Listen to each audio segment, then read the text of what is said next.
রাজ্যের বিভিন্ন জায়গায় বেশ কয়েকটি ঘটনা ঘটেছে। সর্বশেষ কংগ্রেস নেতা শাহজাহান ইসলামের বাড়িতে হামলার ঘটনা ঘটল। ফেসবুক লাইভে এসে শাহজাহান ইসলামের একটি বক্তব্যকে কেন্দ্র করে বা ভাষণ বা বক্তব্যকে কেন্দ্র করে মূলত রাজনৈতিক উত্তাপ বেড়ে গেছে রাজধানীতে। তার বাড়িতে গতকাল সন্ধ্যা রাতে হামলার ঘটনা ঘটে। তারপর সেখানে ছুটে যান কংগ্রেস নেতা সুদীপ রায় বর্মন, আশিস কুমার সাহারা। তারপর পরিস্থিতি একটু অন্যরকম থেকে সেখানে উত্তপ্ত হয়ে ওঠে পরিস্থিতি। মধ্যরাত পর্যন্ত উত্তপ্ত পরিস্থিতি ছিল রাজধানীর শান্তিপাড়া। বলা যেতে পারে শান্তিপাড়া অশান্তি হয়ে উঠেছে। সেখানে পুলিশকে দীর্ঘ সময় সেখানে থাকতে হয়েছে। আজও সেখানে পুলিশের মোতায়েন আছে। গভীর রাতে সেখানে বিজেপির তরফে পূর্ব থানায় মামলা দায়ের করা হলেও রাজ্য রাজনীতিতে বিষয়গুলো নিয়ে জোর চর্চা শুরু হয়েছে। গতকাল রাতের ঘটনার প্রেক্ষিতে, তার আগের কয়েকটি ঘটনার প্রেক্ষিতে বিরোধী দলনেতা তথা সিপিআইএম রাজ্য সম্পাদক জিতেন্দ্র চৌধুরী প্রতিক্রিয়া ব্যক্ত করেছেন। সংবাদ মাধ্যমকে দেওয়া প্রতিক্রিয়া তিনি কি বলছেন আমরা একবার শুনব। অবশ্যই যে ঘটনা গতকাল ঘটেছে এটা অত্যন্ত উদ্বেগেরই কারণে যে কংগ্রেসের সমর্থক তাদের একজন যুব নেতা নাকি এটা ফেসবুক লাইভ করেছেন এবং সেই ফেসবুক লাইভে মুখ্যমন্ত্রীর বিরুদ্ধে কিছু কটু কথা বলেছেন। আমি দেখিনি, যদি যেটা আজকে দু একটা পত্রিকাতে উঠেছে। যদি সেরকম কোনো গর্হিত কাজ যে কেউ, এটা কংগ্রেসের সমর্থক, সিপিএম এর সমর্থক বা কোন নাগরিক করে থাকে মুখ্যমন্ত্রীর বিরুদ্ধে, এবং এটা যদি যে সেরকম গর্হিত এবং আইনগতভাবে এটা কগনিজেবল হয়, তার জন্য আইন আছে, প্রশাসন আছে, পুলিশ ভূমিকা নেবে। কিন্তু রাত্রেবেলা পৌঁছে গেল কোন দিন যে যার বাড়িতে গেছে, যে মহল্লাটা, এটা একটা সংখ্যালঘু অধ্যুষিত একটা এলাকা। একটা ঈদ উৎসব চলছে, গোটা এলাকাতে একটা উৎসবের মহল। এমনিতে এটাকে কেন্দ্র করে এই গত 7 তারিখ রাত্রেবেলাতেও আমাদের পুলিশ বাহিনী, বিশেষ করে পশ্চিম থানা, এরকম কিছু ধর্মের ঠিকাদারদের চাপে অনেক ঘটনা করেছে। তার পরদিনই ঘটনা আমি দেখলাম যে একটা ওই ফেসবুক ইয়েতে একটা এরকম একটা ভিডিও ক্লিপ দেখলাম। আমি জানি না এর সাথে ভিডিও ক্লিপের সম্পর্ক কি, যে মুখ্যমন্ত্রীকে দিয়ে মুখে বলছেন আইন অনুযায়ী সব জায়গাতে যা যা ব্যবস্থা করার ব্যবস্থা হচ্ছে। তার মানে এটাও কি আইন অনুযায়ী হচ্ছে? আর কেউ যদি এরকম অন্যায় করে থাকে তার ব্যবস্থা গ্রহণ করবে পুলিশ, প্রশাসন, আইন আছে। সেখানে গিয়ে যারা করলো, বাড়িঘর গিয়ে ভাঙলো, মহিলাদের শ্লীলতাহানির চেষ্টা করলো, আতঙ্ক ছড়ালো, এবং এখন নাকি বলছে তাদের নিজেদের ঘরে নিজেরাই তালা মেরে নাকি সেখান থেকে বেরিয়ে যেতে হবে, নতুবা সব বাড়িঘর জ্বালিয়ে দেবে। এটা কোন গণতন্ত্র? এটা কোন সভ্যতা?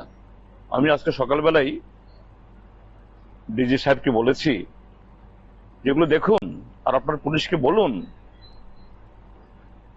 পুলিশের কাজ কি এইভাবে কিছু সমাজ বিরোধী রাত অর্ধেক এসব করবে কিনা। তো অত্যন্ত উদ্বেগের। এবং আমি গতকাল যে ঘটনা করেছে এবং দেখলাম যে কংগ্রেসের এই সভাপতি, বিধায়ক, প্রাক্তন মন্ত্রী সুদীপ রায় বর্মন, তারা দুজনে গেছেন, তাদেরকে হেনস্থা করার চেষ্টা হয়েছে। এটা কি কোন গণতন্ত্রের চেহারা এগুলো? তো তাদের বিরুদ্ধে পুলিশ অ্যাকশন নেবে না কেন? তো এই হলো ঘটনা, যে রাজ্যে যে আইন শৃঙ্খলা নেই এটা তলানিতে, এবং এটাকে নিয়ন্ত্রণ করার জন্য ডাক্তার মানিক সাহার কোনো চেষ্টা নেই। এটাই গতকালের এই ঘটনাতে নতুন করে আবার দেখা গেল যে বিজেপি দল যত জনগণ থেকে বিচ্ছিন্ন হচ্ছে, এই সন্ত্রাসকে পুঁজি করেই তারা টিকে থাকার চেষ্টা করছে। এইভাবে ওরা বাঁচতে পারবে না, এটা হওয়া ঠিক না। যার বাড়ি হোক, মুখ্যমন্ত্রী তো শুধু বনমালীপুরের মুখ্যমন্ত্রী না, তিনি সারা ত্রিপুরার মুখ্যমন্ত্রী। আমি তো আবারও বলছি, যদি যে যুবকটি এই ফেসবুক লাইভ করে এই সমস্ত মন্তব্য করেছে, যদি কোনো ভুল বলে থাকে, গর্হিত কিছু করে থাকে, তার বিরুদ্ধে আইনানুগ ব্যবস্থা গ্রহণ করুন। কিন্তু সেখানে গিয়ে গুন্ডারা রাত আর্ধেকে গিয়ে বাড়ি ভাঙবে, মহিলাদের শ্লীলতা হানির চেষ্টা করবে, একটা রাজনৈতিক দলের শীর্ষ নেতারা গেছেন তাদেরকে হেনস্থা করার চেষ্টা করবে, এটা কোন ধরনের আইনের শাসন? তো মুখ্যমন্ত্রী বাড়ির পাশে দিয়ে ঘটনা হয়, ত্রিপুরা যে অন্য প্রান্তে কি হচ্ছে এটাই প্রমাণ করে। আজ আমি বলবো যে এরকম ফেসবুকে বা অন্য যে কোনো ভাবে অশ্লীল মন্তব্য করা ঠিক নয়। আবার এই পুলিশের পাহারায় গুন্ডাদের কারোবারি আক্রমণটাও ঠিক নয়। তাহলে তো এই যে বিপ্লব কুমার দেব অহরহ এই জাতীয় শব্দ প্রয়োগ করছে, যেখানে সেখানে গিয়ে বলছে, তাদের বিরুদ্ধে ব্যবস্থা হচ্ছে না কেন? বিপ্লব দেবের বিরুদ্ধে কি একই রকম দাওয়াই দিতে হবে আমাদেরকে? এটা নিশ্চয়ই বাঞ্ছনীয় না, এটা হওয়া উচিত নয়। রাজ্যের আইন শৃঙ্খলা, সামাজিক পরিবেশ রক্ষা করার দায়িত্ব সবারই, কিন্তু সবার আগে বর্তায় শাসক দলের এবং প্রশাসনের। মুখ্যমন্ত্রী সে দায়িত্ব তিনি পালন করুন। ঈদুজ্জোহার দিন আমাদের রাজ্যের যে চিরাচরিত ঐতিহ্য অনুযায়ী বিভিন্ন সম্প্রদায়, ধর্মবিশ্বাসী তাদের স্ব উৎসব পার্বণ এগুলো শান্তিপূর্ণভাবে তারা উদযাপন করেন, এবং অন্য ধর্মাবলম্বীর লোকজনও এই উৎসবগুলো উপভোগ করেন, নানাভাবে উৎসবে অংশগ্রহণও করেন। শুধু দুর্গাপূজা, কালী পূজা এগুলো না, যে এই বৌদ্ধ, খ্রিস্টানদের বড়দিন, বুদ্ধদের বুদ্ধ পূর্ণিমা, মুসলমানদের ঈদ, ঈদুজ্জোহা ইত্যাদি, এটাই ছিল আমাদের ঐতিহ্য বহু বছরের। কিন্তু দুর্ভাগ্যের ত্রিপুরার যে বিগত ৬-৭ বছর ধরে সে ঐতিহ্য কালিমালিপ্ত হচ্ছে, এবং ক্রমশ সংখ্যালঘু যারা তাদের উৎসব পার্বণ, এটা ধর্মীয় হোক বা সামাজিক উৎসব, এগুলোর উপরে এক ধরনের দাদাগিরি, এক ধরনের যে কি বলে, এদের উৎসবের উপরে নানা ধরনের কর্তৃত্ব করার একটা প্রবণতা তৈরি হয়েছে। এবং দুর্ভাগ্যের হলো যে সংখ্যাগুরু অংশের তরফ থেকেই রাজ্যের বর্তমান সরকারের আশ্রয়ে প্রশ্রয়ে এই ঘটনাগুলি সেখানে হচ্ছে। গতকালও এই ঈদুজ্জোহাকে কেন্দ্র করে আমাদের রাজ্যের যারা এই ইসলাম ধর্মাবলম্বী অংশের মানুষ, তারা পশু কুরবানি করেন। আমরা যেমন পাঠা বলি দিই, অন্য কিছু করি, তারা সেরকমই করেন তাদের মতো করে। এবং এটা নিয়ে সারা দেশের মধ্যেই এখন বিতর্ক। সুপ্রিম কোর্ট এই জায়গাতে কিভাবে এই কোরবানি বা তাদের রীতি পালন করবেন একটা গাইডলাইনও ঠিক করে দিয়েছেন। সেভাবে তাদের এই আচার পালন করতে গিয়ে গতকাল উদয়পুরের একটা জায়গায় জবরদস্তি করে তাদের এই উৎসবকে পণ্ড করার চেষ্টা হয়েছে, বাড়িঘর ভাঙা হয়েছে, একজন প্রবীণ লোকের উপরে প্রচণ্ড মারধর, শুধু না, তার দাড়ি ছিঁড়ে দেওয়া হয়েছে, এবং ক্যামেরাতে এগুলি সবটা এসছে। একজন পদস্থ পুলিশ অফিসারও গিয়ে দেখলাম, তিনি যারা এই ঘটনাগুলি করেছে তাদেরকে আইন বোঝাচ্ছেন যে না, এই কাজটা তাদের অধিকার অনুযায়ী করছে, এভাবে বাধা দেওয়া যায় না। কিন্তু আশ্চর্যের হলো, সেই যে শান্তি বিঘ্নকারীকে পুলিশ ধরার কোনো উদ্যোগ নিচ্ছে না, এবং এখন অবধি সেরকম কোনো ব্যবস্থা গ্রহণ করেছে বলে জানা নেই।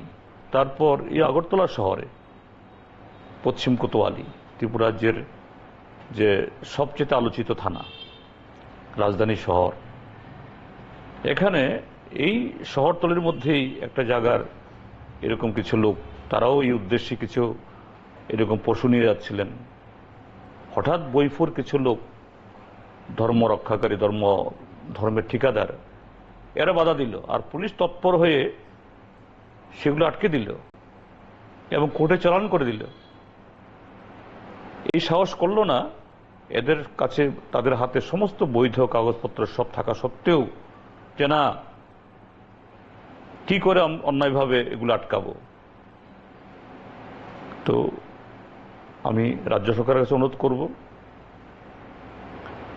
যে এভাবে কিছু যে সমাজ বিরোধী, এরা এত আশকারা পাচ্ছে, তার পরিণাম কিন্তু কারোর জন্যই ভালো হবে না। এদেরকে ঠেকান, তাদের বিরুদ্ধে আইনানুগ ব্যবস্থা গ্রহণ করুন, এক। আর দুই হলো, এই বকরি ঈদ বা ঈদুজ্জোহা নিয়ে যখন এরকম ঘটনা হচ্ছে, যাতে এই উত্তেজনাগুলো থেকে যাতে এড়ানো যায়। সরকারের তরফ থেকেই তো আমাদের রাজ্যের এই সম্প্রদায়ের মানুষ যাতে নিরাপদে এবং তাদের মতো করে একটা ডেজিগনেটেড কোনো জায়গাতে গিয়ে তারা এই কোরবানি করতে পারেন, এগুলি করে দিলে তো আর এই ভুল বোঝাবুঝি হয় না। কিছু লোক, ধর্মের ঠিকাদার যারা, এই ঠিকাদারদের এত দাপট দেখার সুযোগ হয় না। সরকারের উচিত ছিল, আমি প্রশাসনকে, বিশেষ করে পুলিশ প্রশাসন, রাজ্যে নতুন পুলিশের মহানির্দেশক জয়েন করেছেন, তাকে অনুরোধ করব যে আপনি আইন শৃঙ্খলা গত 7.5 বছর যেরকম ধ্বংস হয়েছে, এটা মেরামত করার চেষ্টা করছেন। এটা ঠিক একদিনে সবটা হবে না,